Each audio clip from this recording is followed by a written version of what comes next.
C'est donc une lourde responsabilité pour les entreprises et moi j'espère vivement qu'ils profiteront de cette occasion pour réfléchir réellement à l'engagement des collaborateurs, aux conditions de travail et à la capacité à capitaliser sur les collaborateurs plus âgés avec lesquels il va falloir faire. Dans un contexte où la démographie fait qu'il y aura une population active qui finira par se stabiliser plus vite. Bienvenue sur le podcast PLAF pour l'épisode 88. PLAF, c'est l'acronyme de Place aux femmes fortes. Je m'appelle Claire Fleury et je suis retraitée. Le sujet de PLAF, c'est la paire infernale, la double peine du sexisme et de l'agisme qui s'exerce dans le monde du travail. Je donne la parole à des combattantes de la tranche d'âge 45-65 ans, ainsi qu'à des femmes qui les accompagnent et les défendent. J'ai pris contact avec mon invitée de ce jour, Florence Bonnevet, à l'occasion de la publication à l'automne dernier d'une enquête intitulée « Le capital senior », réalisée dans le cadre de la chaire Futur et Industrie du Travail, FIT2, de l'École des Mines. Florence Bonnevet a travaillé sur cette étude conjointement avec Pierre-Emmanuel Medioni. Tous deux ont exploré les pistes retenues par les entreprises qui agissent en faveur de leur population senior. Alors, depuis 3 ans que je tourne autour des questions âge, travail et femmes, je peux dire qu'il y a eu des évolutions. Les seniors qui se sentent discriminés n'hésitent plus à prendre la parole. Les rapports et les conférences sur les seniors se multiplient et les chefs d'entreprise et DRH ne font plus semblant d'ignorer qu'ils seront confrontés à un choc démographique. Bon, le diagnostic est bien établi, la population active diminue et continuera de diminuer, les difficultés de recrutement et de fidélisation s'accroissent, et la part des salariés âgés de plus de 55 ans va augmenter dans les effectifs. 3, voire 4 générations vont devoir cohabiter dans les équipes. Et pourtant, en ce début 2025, en France, le taux d'activité des 60-64 ans reste très inférieur à la moyenne de l'Union européenne et les discriminations liées à l'âge perdurent souvent dans les entreprises. Alors, toutes ces raisons expliquent que je suis vraiment ravie de pouvoir discuter dans cet épisode de certaines des propositions évoquées dans l'enquête Capital Senior. Bon, je vous en recommande la lecture dans son intégralité et j'en mets le lien dans les références. Alors, merci beaucoup Florence d'avoir accepté cette invitation. Avant d'en venir à l'enquête que vous avez menée, est-ce que vous pouvez nous rappeler votre parcours et comment vous en êtes arrivé à travailler sur la problématique de l'emploi des seniors? Alors mon parcours, c'est 2 temps de carrière. Un premier temps de carrière dans le secteur financier où j'ai passé 28 ans. En fait, à diriger toutes sortes d'équipes en direction financière, dans des métiers plus opérationnels, en France et à l'étranger. Et dans chacune de ces étapes, en fait, moi, j'étais un manager et un manager engagé au service de la transformation, en lien avec des équipes et en lien avec des équipes multiculturelles et diverses. Qui fait qu'en 2017, quand j'ai quitté le secteur financier, je me suis intéressée, en fait, à m'inventer une nouvelle vie professionnelle. Je me suis formée au coaching et je suis aujourd'hui un coach et aussi un superviseur de coach. Je suis aussi un coach d'organisation et d'équipe, donc j'accompagne des équipes pour réussir le côté humain des transformations, le côté humain des projets, et embarquer chacun et permettre que les transformations soient réelles. Il se trouve qu'il y a 3 ans, on était en 2021, ça faisait 4 ans que j'accompagnais des équipes, et j'ai constaté ce paradoxe. On avait à la fois beaucoup de choses sur la table à propos d'une réforme des retraites qui allait advenir, et pour autant, on avait des personnes qui étaient dans l'entreprise, mais qui n'avaient plus forcément une vraie place. On avait des personnes sur le marché du travail qui cherchaient un emploi et on leur disait 55 ans, c'est périmé, c'est trop vieux. Et ayant en tête que la population active allait être de plus en plus âgée, qu'on avait une démographie vieillissante, Alors, j'ai essayé de regarder ce qui était écrit sur le sujet. J'ai trouvé quelques études. J'ai essayé d'en parler aux entreprises. Je me suis rendu compte que ça les intéressait pas beaucoup. Que ce qui les intéressait vraiment, c'était les attentes des jeunes, qu'est-ce qu'on allait faire avec les jeunes, etc. Mais alors qu'en revanche, la fin de carrière, c'était franchement pas leur sujet. Sauf à s'en séparer dans le cadre de négociations, quand même. Vous avez tout à fait raison. La seule chose qui semblait être au goût du jour, c'était des plans de départ volontaires, c'était peut-être comment s'en séparer. Et puis, on avait aussi des gens qui avaient quitté les entreprises et qui se demandaient ce qu'ils allaient faire de leur vie et qui étaient désemparés. Et moi, je me disais, c'est un gâchis social et sociétal, mais c'est surtout un enjeu majeur. Ah donc, vous étiez bien décidé à prendre le sujet de l'emploi des seniors à bras le corps. Pour être entendu en France, il y a 2 façons de le faire. La première façon, c'est d'écrire un livre. Mais sur le fond, est-ce qu'il y a de la recherche qui va sous-tendre, en fait, ces arguments? Pas beaucoup.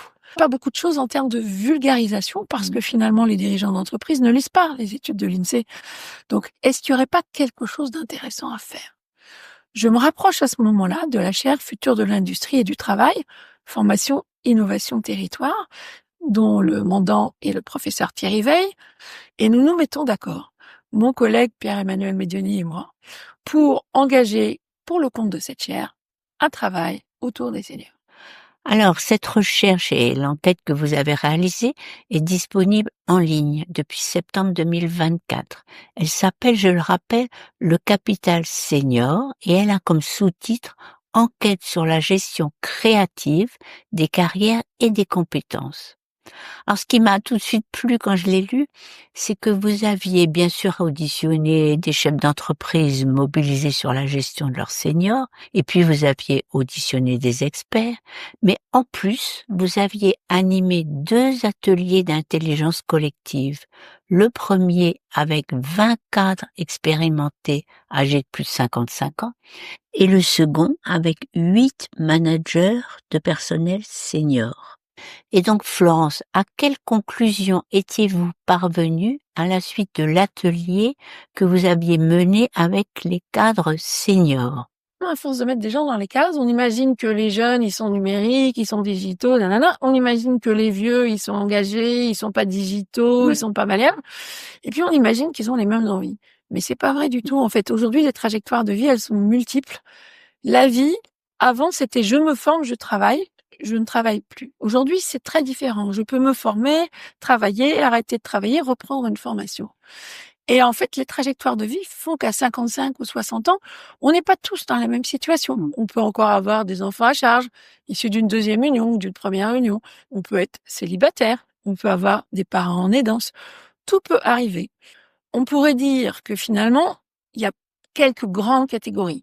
Ceux qui veulent continuer là où ils sont, qui sont contents, qui veulent continuer à progresser. On pourrait voir aussi ceux qui sont usés, qui souhaitent ralentir, partir dans de bonnes conditions ou avoir un emploi à temps partiel. Ceux qui n'en peuvent plus. Ceux qui n'en peuvent plus. Ceux qui veulent monter en compétences, voire accélérer leur carrière. Et si certains veulent ralentir, pourquoi pas accélérer finalement? Tout est possible.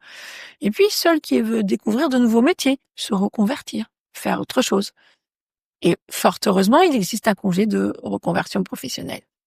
Il y a aussi ceux qui veulent transmettre leur savoir, ceux qui veulent s'engager au service de la société, et chaque personne peut avoir plusieurs de ces aspirations à la fois.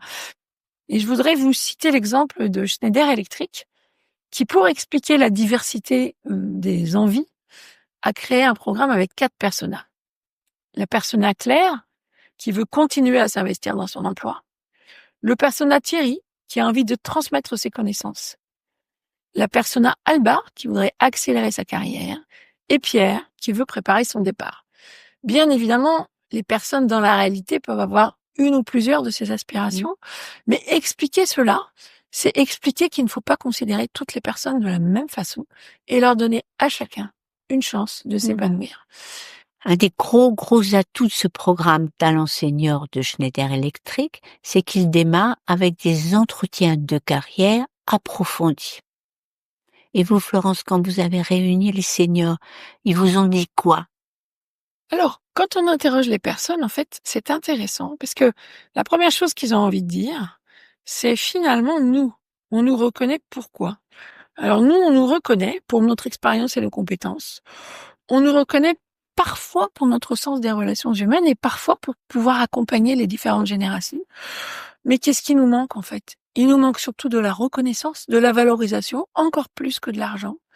Il nous manque de la considération, peut-être juste être vu. Et puis il nous manque des formations pour nous accompagner. Bon, sur le sujet de la formation, c'est un petit peu compliqué parce que souvent, ils ne la demandent pas. Si dans une équipe il y a des formations, on va souvent avoir tendance à les offrir aux jeunes pour les garder à bord. Or, en fait, sur le fond, l'OCDE nous dit qu'en 2 ans, les compétences techniques sont obsolètes. Donc, tout le monde devrait se former. Que si je suis en fin de carrière, j'ai peut-être besoin de remettre à jour mes compétences. Et puis, il y a un autre sujet, c'est que certains des seniors vont pas oser les demander en se disant, moi, on va pas me les donner, donc j'ai pas envie qu'on me la refuse. Et d'autres vont se dire, non, mais de toute façon, je sais déjà plein de choses, c'est pas la peine, j'ai plus rien à apprendre. Mais globalement, on constate qu'à partir de 45 ans, la formation professionnelle diminue, particulièrement sur les métiers exposés, les métiers les plus techniques. Or, ça crée un impact majeur sur l'employabilité des personnes. Alors, c'est malheureusement une spécificité française parce que quand j'avais fait mon épisode de comparaison de l'emploi des seniors entre la France et la Suède, on avait vu que les salariés, hommes et encore plus femmes, y étaient formés jusqu'au jour de leur retraite. Et c'était sans doute une des raisons qui expliquait qu'ils avaient un taux d'emploi de leurs seniors beaucoup plus élevé qu'en France.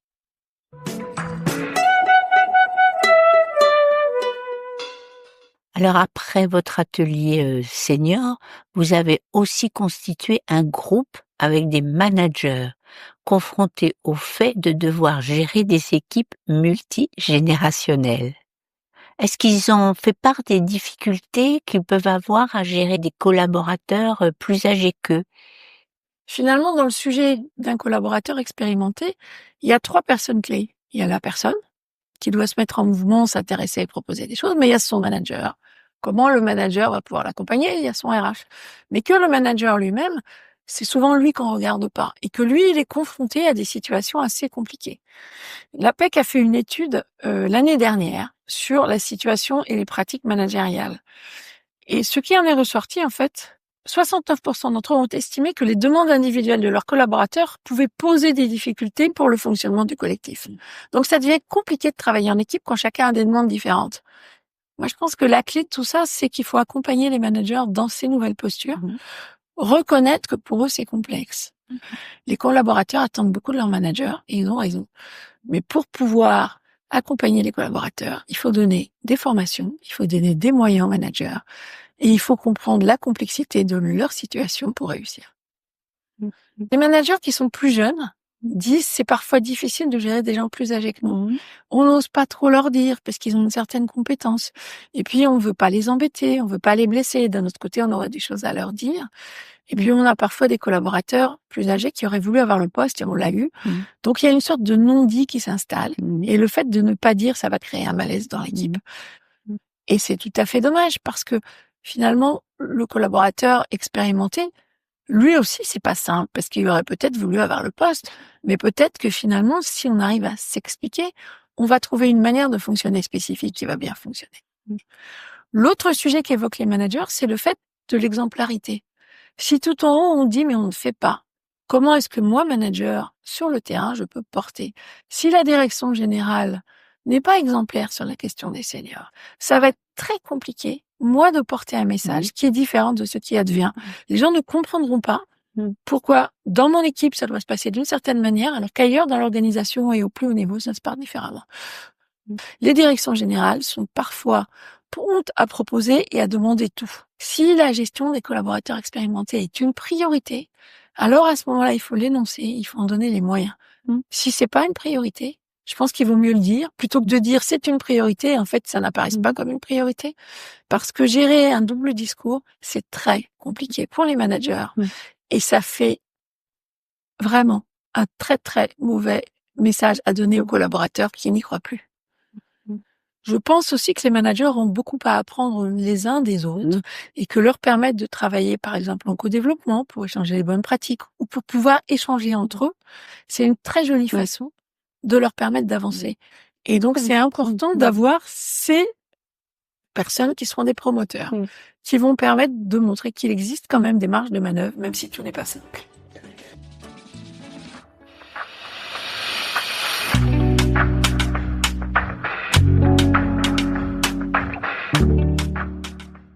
Alors pour finir, les conditions de travail en France sont aussi une de vos préoccupations principales. Bon, c'est logique puisque avec les années, la pénibilité pèse de plus en plus sur les épaules des plus vieux et des plus vieilles. Alors vous, Florence, vous avez adopté un concept qui est celui de la soutenabilité des emplois. Qu'est-ce que ça veut dire? Alors, dans le rapport qui a été préparatoire à la réforme des retraites, on citait une étude qui est l'étude ECWS sur le travail soutenable. Il y a 6 critères pour le travail soutenable. Les exigences physiques et mentales du poste, l'intensité du travail et le niveau d'autonomie, le pouvoir d'agir, la maîtrise du temps au travail, les perspectives d'évolution, la reconnaissance du travail. Alors, il faut savoir qu'aujourd'hui, en France, les secteurs les moins soutenables, c'est la santé, l'agriculture, le commerce et la restauration. Ce qui est bien dommage, c'est que cette étude ECWS conclut que la France est lanterne rouge sur le travail soutenable. Elle montre que parmi les 8 pays retenus par le Conseil d'orientation des retraites pour dresser ce diagnostic, la France est désormais le pays dans lequel la soutenabilité du travail est la moins bonne. Je résiste pas à vous donner la liste dans l'ordre décroissant de soutenabilité: les Pays-Bas, l'Allemagne, la Suède, l'Espagne, la Belgique, l'Italie, le Royaume-Uni et enfin, bonne dernière, la France. Alors vous, Florence, vous expliquez ça comment? Longtemps en France, on a eu un taux de chômage assez élevé. Et c'est Martin Richer de Terra Nova qui dit « Longtemps, la question de l'emploi aura éclipsé celle du travail dans notre pays. On ne regardait pas trop à la qualité du travail, pourvu qu'on en ait un et qu'on puisse le garder. Mais la donne a changé. Aujourd'hui, on a un taux de chômage qui est dans les 7%. C'est pas la même chose qu'à 10 ou 11%. Donc, il faut s'occuper de cette question des conditions de travail pour attirer les salariés. La deuxième chose, c'est quand on regarde les négociations, on a beaucoup parlé d'âge de départ à la retraite. On a beaucoup parlé des 35 heures. Donc, on parlait du temps de travail. On parlait pas tellement du contenu du travail. Or, c'est un peu inquiétant parce que quand on regarde les conditions de travail, la DARES a fait une étude en 2023 en posant la question suivante aux salariés. Est-ce que je serai capable de tenir dans mon travail jusqu'à l'âge de la retraite? Excellente question, surtout si la retraite est décalée. En fait, il y a 2 facteurs qui sont intéressants. Il y a ce qu'on appelle la pénibilité physique. Donc les risques physiques, c'est le bruit, la chaleur, l'humidité, les fumées, les poussières, les postures pénibles, porte de charges lourdes. Et ça paraît assez clair. Et quand les gens disent « je suis pas capable de tenir mon travail jusqu'à l'âge de la retraite », à 46%, c'est pour cette raison-là. Mais il y a une autre cause, c'est ce qu'on appelle les contraintes psychosociales. C'est l'intensité du travail, c'est le manque d'autonomie, ce sont les exigences émotionnelles, c'est potentiellement l'insécurité économique, passer d'emploi temporaire à CDD, les conflits de valeurs qu'on pourrait avoir avec la société ou l'employeur, et les rapports sociaux dégradés. Et là, je vous arrête parce que ça sera mon chiffre plaf de cet épisode. c'est un impact pour 58%. Donc c'est encore pire. Donc ça veut dire que quelque part, cette capacité à être bien dans son travail, c'est essentiel. L'Institut Montaigne a fait une étude en 2022 où 47% des actifs ont dit qu'ils étaient en pénibilité psychique. Mais ça va jusqu'au droit à la déconnexion. C'est travailler le week-end avec son téléphone. Donc ça couvre à la fois les métiers du primaire, du secondaire et du tertiaire.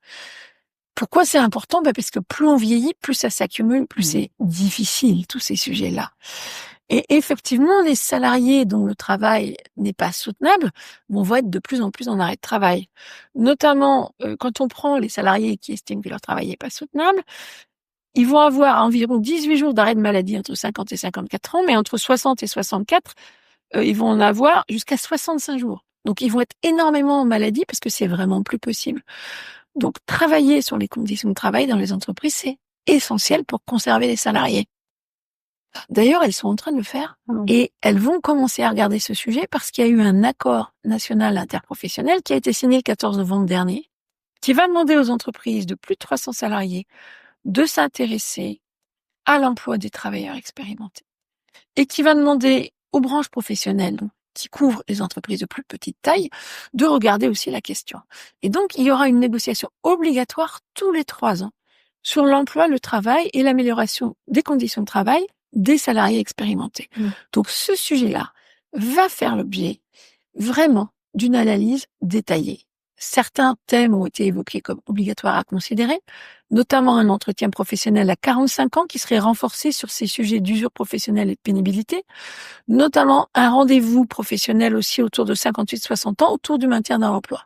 Donc on parle bien des conditions de travail, on parle bien de la pénibilité, on parle de tous ces sujets-là, on parle aussi de la mobilisation du management sur ces sujets-là, du temps partiel de fin de carrière, de l'accès à la retraite progressive, tous les thèmes qui sont relatifs à l'emploi des salariés expérimentés vont faire partie de négociations et les partenaires sociaux ont, à la très large majorité, signé cet accord national interprofessionnel qui fera que dans les entreprises, on va devoir dialoguer entre partenaires sur ce sujet.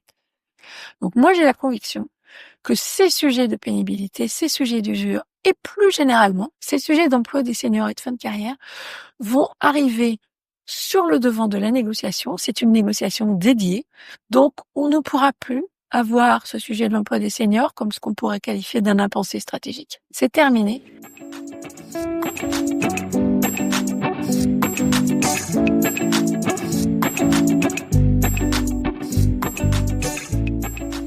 Merci beaucoup Florence de nous avoir présenté certaines des conclusions de votre rapport, le Capital Senior, auquel vous participiez.